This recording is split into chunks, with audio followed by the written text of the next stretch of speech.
Welcome to the Therapist Connect podcast. Dr. Peter Blundell interviews therapists about their work and experiences within the therapist community.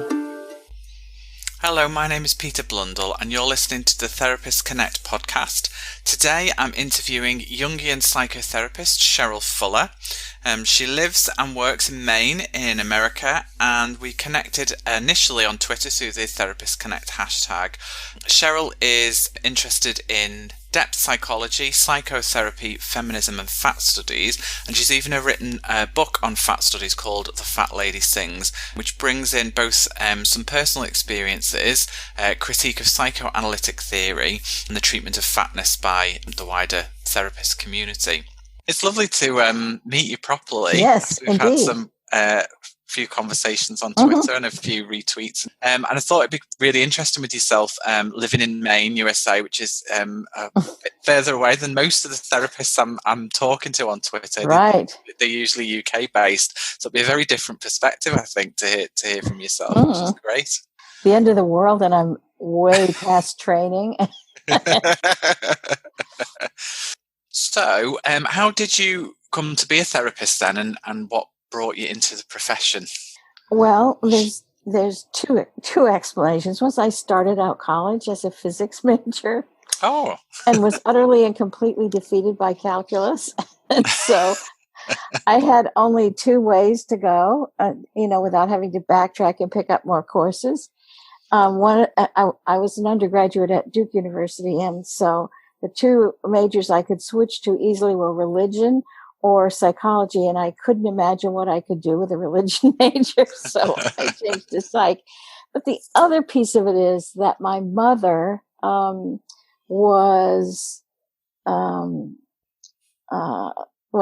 mother was crazy, not in the quirky, eccentric sense, but diagnosable. And and that's certainly a breeding ground for therapists. So two kind of different motivations led you down. They were both part of it. Led you down this path. So can you tell us a little bit about your career so far then, since you did your training and where you've been and what you've done since then? I started graduate school at the University of Connecticut right after I graduated from college in 1968. I hated the program. It was a clinical psych program, which I left all but dissertation because they really didn't want us to become therapists. They wanted us to become academicians. And although as they put it, conceptual leaders. And I couldn't think of any concepts that I wanted to lead around, so I left. And I had done we had to do both a master's thesis and a dissertation. So I left after having completed my thesis, which had been a community mental health project. So I got a job with my then husband and I moved to Maine in 1972. And I had a job at a community mental health center. I designed and directed a therapeutic nursery program for very young children. And my career was going right along with Reagan, who was closing down community mental health centers. Yeah. It's just like there's no requirement unless you're in an analytic training program to have personal therapy, which I think is criminal. Yeah. And I think, again, supervision and personal therapy is absolutely key for any therapist throughout their career, really. Then I hit my 30s. I'd had my kids. I hit my 30s, and I had to figure out what I wanted to do when I grew up. So decided I wanted a private practice. So that's what I started doing. The clinical psychology in America is, the APA is has a guild function. And so I didn't want to go back to an APA-approved program because I'd have to start all over again, even though I had experience and had already done all the coursework. So I wasn't sure what to do. So I was really doing independent study of my own. And I would pick up a book on something psychodynamic or psychoanalytic or Jungian, and I would read it, and then I'd go to the bibliography and go through and find what I wanted to read. My analyst once told me I had read more in the field than anybody he knew. And I began a personal Jungian analysis. I got lots of supervision. And so I've been in private practice now since 1975. Wow. And have just finished a 25-year-long personal analysis just because I don't like to do things quickly.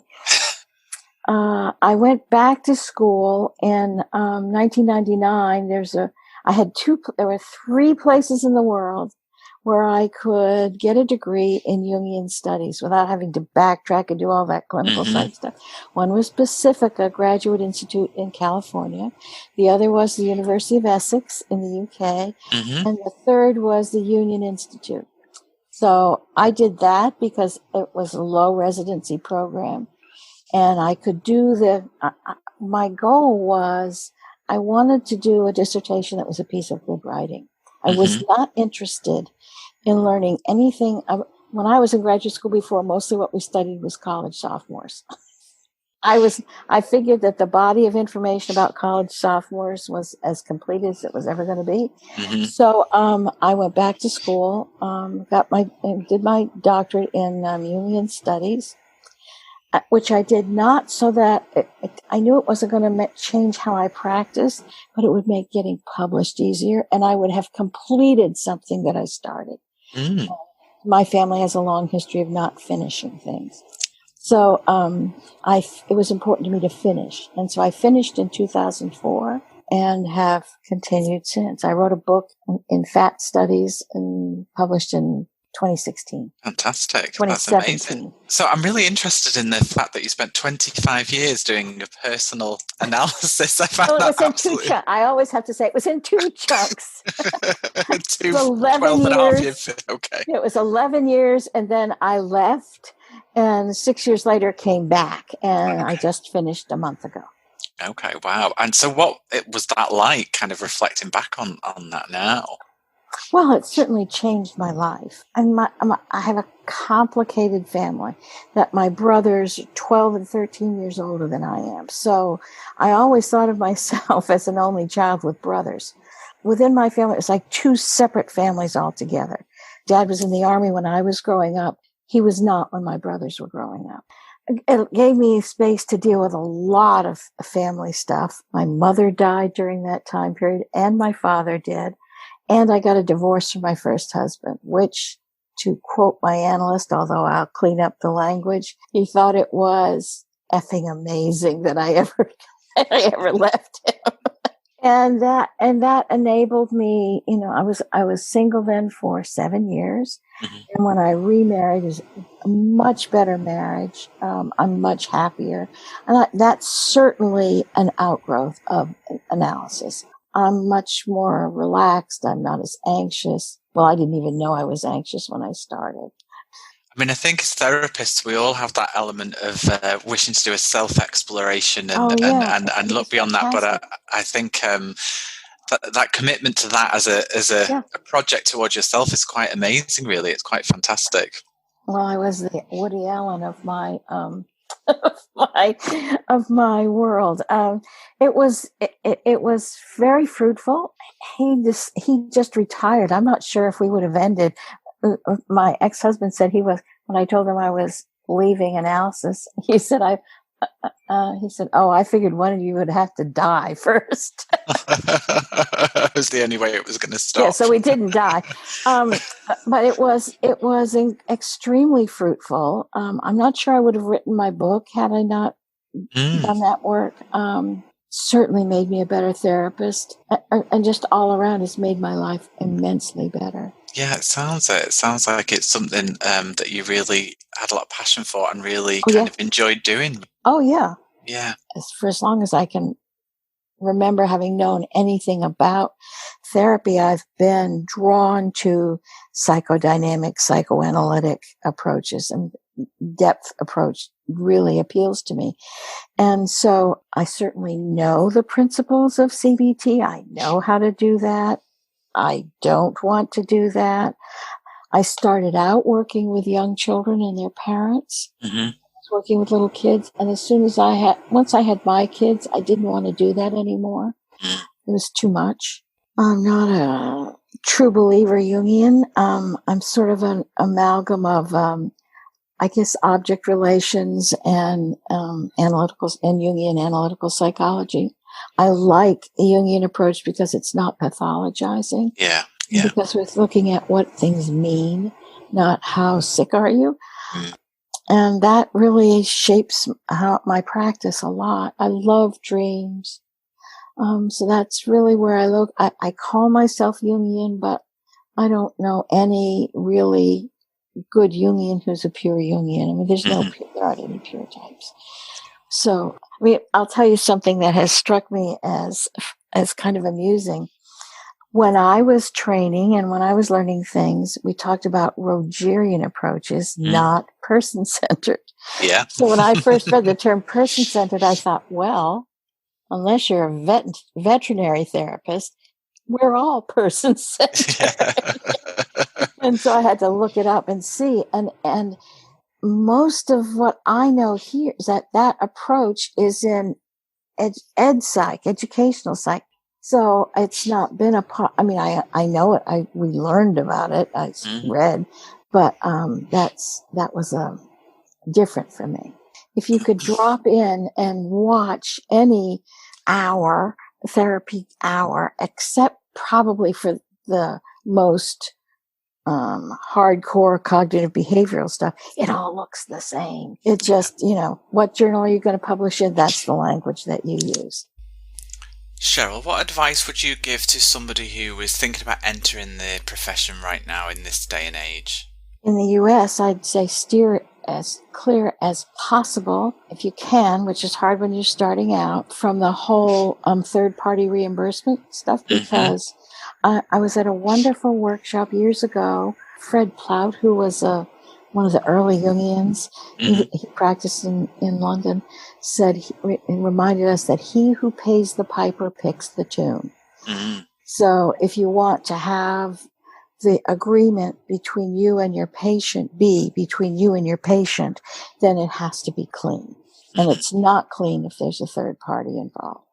And that's very hard. And people think, nobody. Well, it means you aren't going to get huge, really high fees, but you can make a decent living that way. So that's one part. And I know that at the beginning, people get wedded to whatever approach that they have embraced, but I urge people to spread out as much as possible, to expose yourself as widely as possible, and for God's sakes, hire a supervisor. If you're working in a clinic, that's not supervision. That you're lucky if it's good supervision. Pay for supervision from the best therapist you can find. But just picking up on your point there in terms of supervision, and I think that is even valid within the UK as well. Is that sure? Wherever you're working, of course, you will have supervision and people supporting you within an organization, but to have somebody independent away from that is very, very important, I think. Yeah. Absolutely, yeah. Which is what I've done I have somebody I call on even now for supervision work from time to time. So, what do you think of the rewards and the challenges that you've had being a therapist over the course of your career? Can't imagine choosing to be anything else. I really feel like this is what I was meant to do. I experience it as a calling. When people ask me about why I'm a therapist, the most basic thing is I'm nosy. I like hearing about people's lives. I think and then on a deeper level, I think it's a real privilege to sit with another person as they explore the issues and experiences of their own lives and where they want to go. I mean, I think that's an incredible privilege, that we're all storytellers, and I'm blessed to be a part of those stories. Yeah, couldn't agree more with that. And I think that's one of the privileges, isn't it, of being a therapist, is actually being able to sit with someone and share to some degree their experience and understand where they're coming from. Yeah. Rafael Lopez Pedraza, who was another Jungian, I think he was from Argentina, he talked about how being an analyst, he got to learn like when he was working with someone who was in business. and along the way, he learns about business. It's like you have to learn the language that the person that you're working with speaks in their everyday life, which I also think is quite wonderful. For myself, I work in private practice as well, and so the variety of people that you see is quite amazing, really. Yeah.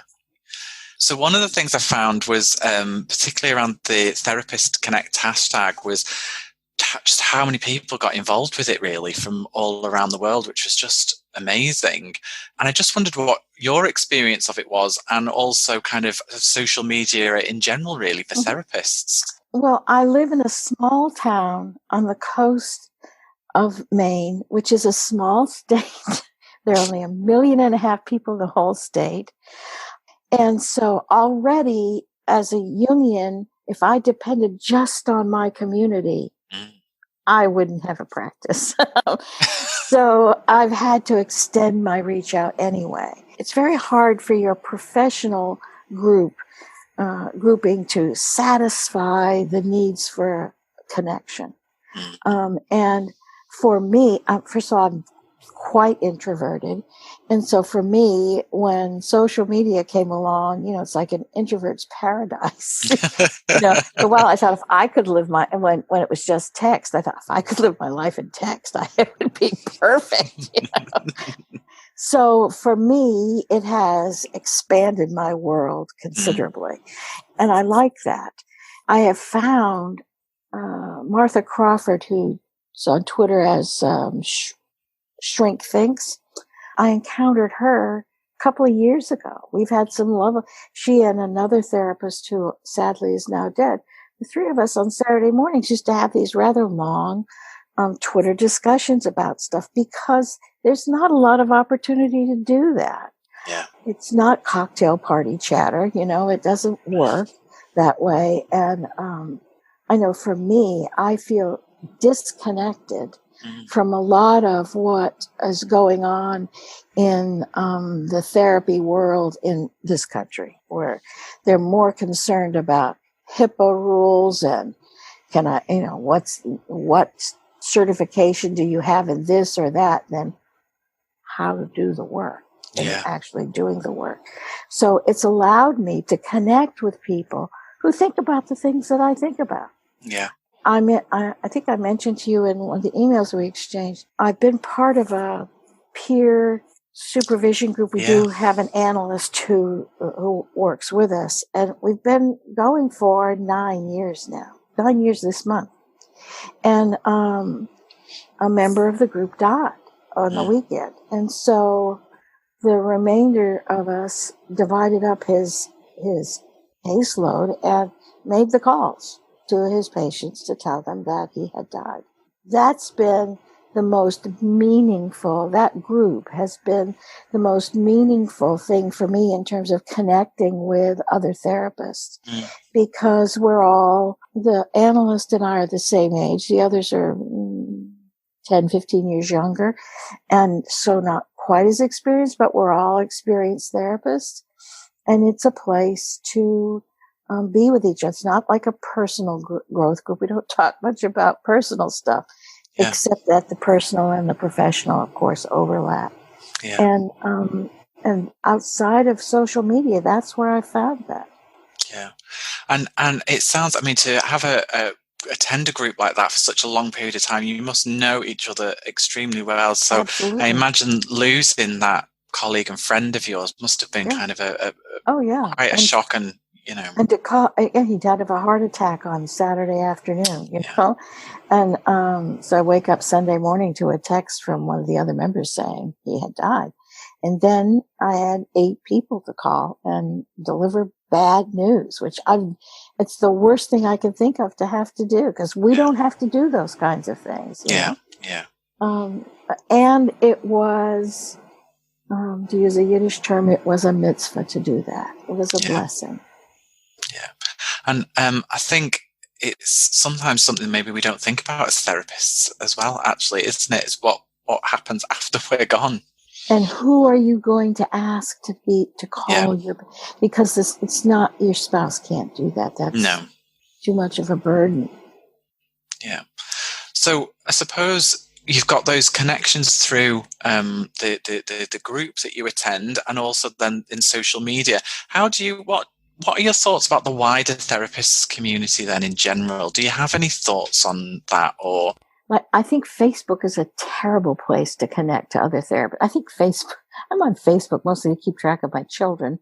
And because there's a really good group for the town I live in that's much better than the small weekly paper. And it's a place I use to promote my practice. So other than that, I don't have much use for it. But interestingly enough, I find Twitter a much more rewarding place to participate. I agree. And I think that's incredibly valuable. I think it's just difficult. The climate, this is a weird climate. There are lots of pressures on those of us who are therapists who are not psychiatrists to yield to them. I mean, when I started out, I moved to Maine 2 years after a year and a half after the first licensing for psychologists. Social workers couldn't practice independently, counselors couldn't, nurses couldn't. So psychologists were the first group after physicians, and the psychiatrists opposed every single added license category, everyone. And that's a guild function.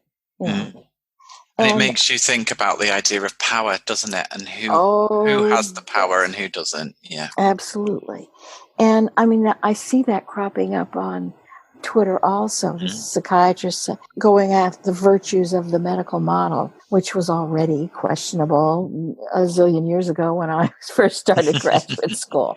So, so there's that. But at least with Twitter, you can connect with other people. And it's almost, I think, unless you're in one of the really large metropolitan areas, I have some friends, a friend who's an analyst in New York. Of course, there are so many analytic institutes in New York that, she doesn't have to go far to find another one.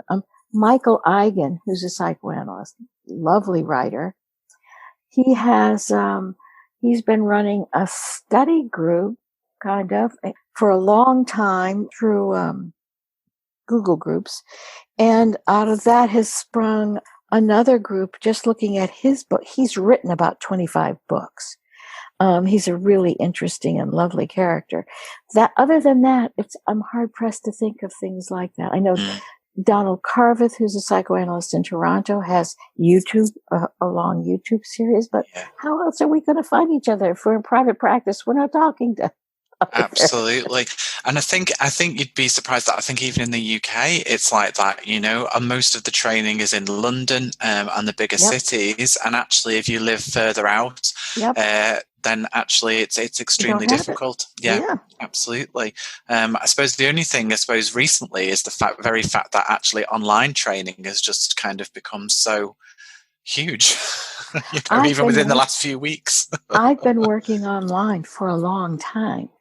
So I left Maine for 4 years. I moved out to Michigan to be with my husband.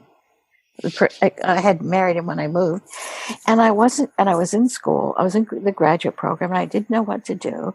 And my aunt said, "So take your practice with you."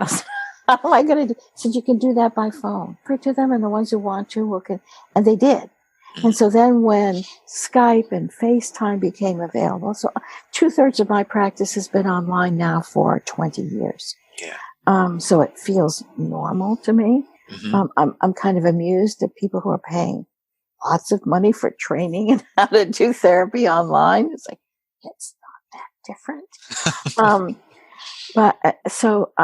I think that's an incredible, right now I have in my caseload people in Canada, in other states, and one in Australia.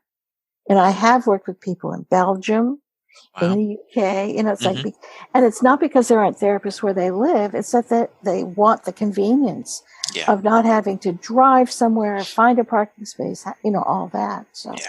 And I think the other thing is as well with working online is that, if you only in your local area, then you're limited to who's there. Whereas now you've got the whole world if you want I've got to the world. choose from.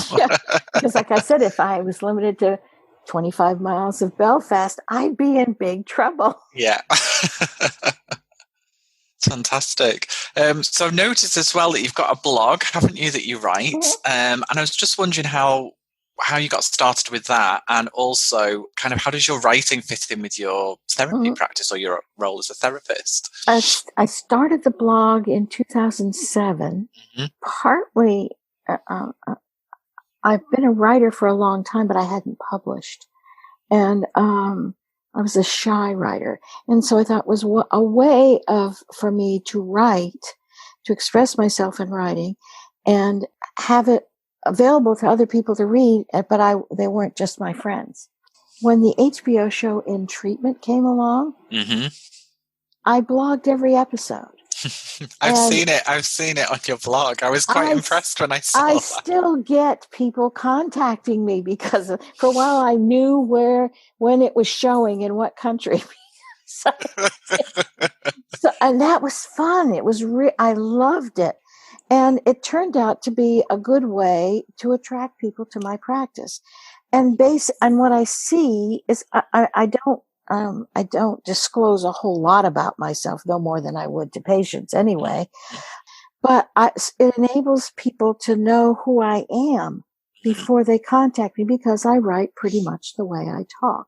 Yeah. And it lets me express my own ideas and thoughts and enthusiasms about this work. When I first started it, it had 3 parts.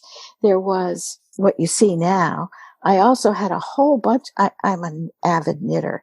And so I posted about knitting, and I had a section with recipes in it. I still have people asking me about the recipes because, nothing ever goes away on the internet. That's fun. What was your most popular recipe? It's a recipe for a Chinese steamed bun. It wasn't mine. It was just one that I made. And chicken paprikash. Who knew? You'll get loads of requests for that now that we've put it in. And that means I'm going to have to find it. It's a venue for me to, again, because I'm an introvert, it's a way for me to express myself. And there have been times when I couldn't think of things to write, or I didn't want to write. So there are gaps in it. But when I had it redesigned in December, and since then I've made the effort to post at least twice a week. I'm working on something now. I think one of the terrible things in this whole COVID-19 thing is an exacerbation of the split between millennials and baby boomers. The whole idea that it's okay that older people are more vulnerable. We can just let them. I mean, it's quite appalling. Yeah. And so I'm working on a piece for that, but it's taking a while to put it together. No, I think that's a really interesting point. One of the lines, I've highlighted this, didn't I? Because I sent this to you before we met, but I really, really liked this because it was about self-help books. And I'm going to read it out. I'm never entirely happy with self-help books. In order to appeal to a large audience, in my view, they lose bite in favor of what is palatable and likely to engage masses of readers, rather the same way that food from Taco Bell is suggestive of Mexican food, but lacks the complexity and range of real Mexican food. I loved that line. I wondered what prompted you to write that about self-help books. I have a certain skepticism about self-help books, because in order to be successful, a self-help book has to promise more than it can deliver, because otherwise the market for self-help would dry up. It has to, because it can't. None of those books can deliver people are looking for. That sends them looking for more of them. Although they're not without value, certainly, but it's shallow. Like a book or ideas that take you deeper tend not to sell all that well, or demand more than people want to give. It's like that promise of something, isn't it? And as you say, how easy is it to achieve that just by reading a book, say, for example? Absolutely. Yeah. No, I get that and I understand that. Talking about books, you've written your own book. I did. called The Fat Lady Sings. I have downloaded a copy, but I haven't managed to read it yet because I only became aware of this a few days ago before we spoke. Could you tell the listeners then what it's about and what inspired you to write it? Well, I'm not going to describe it as a weight problem because it's only a problem if you think it is. But I have been a fat person since I was a child. That means I have contended all of my life, although much less so now, with the biases and issues that flow from that. So it started really out of an argument with my analyst. Okay. Who he used a dream of mine in an article he wrote, which was fine. I gave him my permission. But when he showed me the finished article, there was a line in it that really annoyed me. No, that's too mild. It enraged me. Where he said her weight belies her intelligence. Oof. And we argued about that. I mean, he now says that was a terrible and stupid thing to say, but it was a very fruitful argument for both of us. There's actually almost everything that's written from a psychological point of view about weight is about what you ought to do to lose weight. I mean, that's the end. So Marion Woodman, who is now dead, was a very popular Jungian analyst, wrote a lot of books for women, wrote a book drawn from her dissertation at the Jung Institute. The Owl Was a Baker's Daughter. She tried to make an equivalence between anorexia and being fat, and it doesn't work, but she's not a researcher anyway. And so in my mind, so as I read her book, I mean, I had all these arguments. So it started out in the first part of the book, is a big chunk of the book is an argument between me and Marion Woodman. So I imagined being her patient in analysis and how I would respond to these things she said. So that's part of it. Another piece of it is memoirish about how this has been a thing in my life, how I've dealt with it. And then the third part is really directed to therapists and to people seeking to be in therapy, because weight loss, only 2 to 5% of people who seek to lose more than a few pounds succeed in keeping it off for more than 5 years. It's a lower rate of success than pancreatic cancer treatments. Therapists who see losing weight as a measure of success in therapy or as a reasonable goal are asking their patients to fail and telling them their bodies are wrong. So I wrote about that, and I also wrote about being fat as a trauma of its own. It's not as the result of trauma, but having to move around in the world dealing with the microaggressions that we face all the time is traumatic, and that needs attention. Nobody in the Jungian world had written about fat. Nobody in 50 years. There's very little in the psychoanalytic world. There's lots of cheery, sort of behaviorally oriented self-help stuff, you know. Think this thought and you'll lose weight and you'll find true love and happiness. That's why there are so many books, because they don't work. So it's kind of an amalgam. I think it's pretty accessible. I don't do jargon much. I review the literature.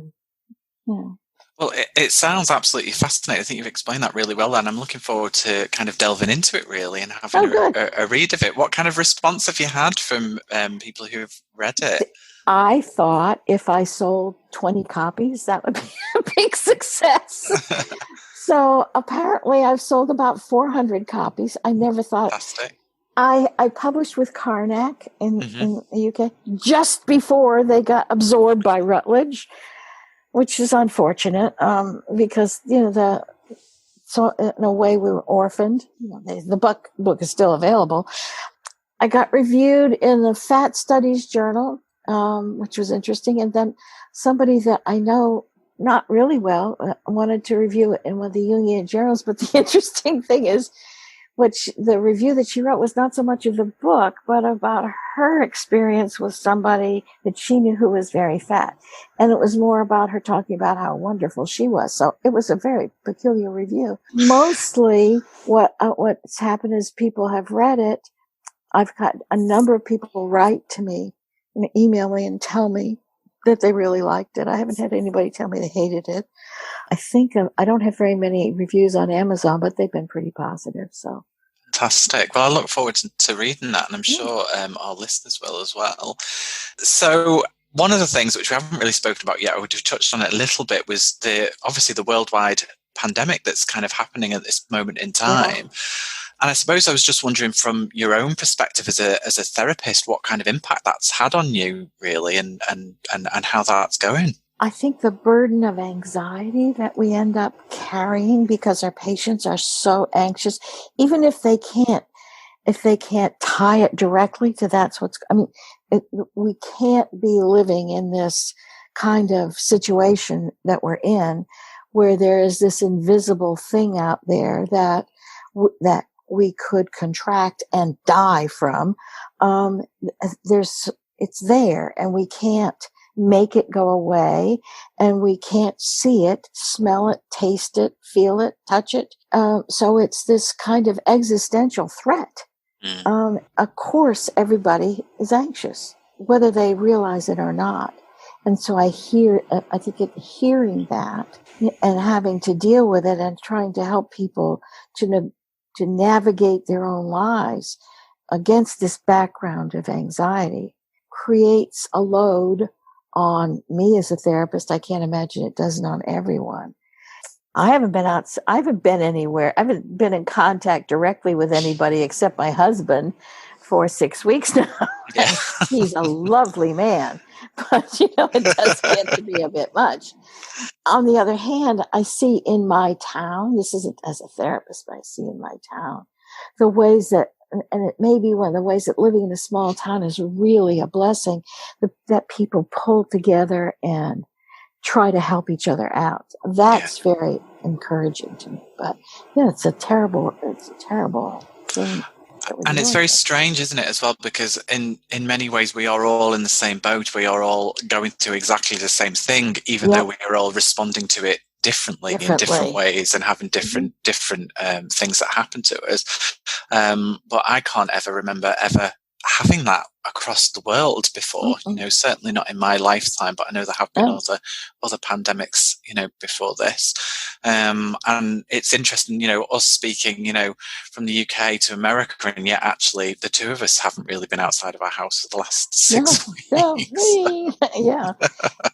And the other thing I see is I see younger people, like under 40, having the people that I'm seeing have a higher level of anxiety than like my age group. I'm going to be 74 this summer. If I get sick and I die, I've had a good life. It's like I don't have lots of years ahead of me. My children, who are both in their 40s, do. So it is a bigger factor of anxiety for them than for me.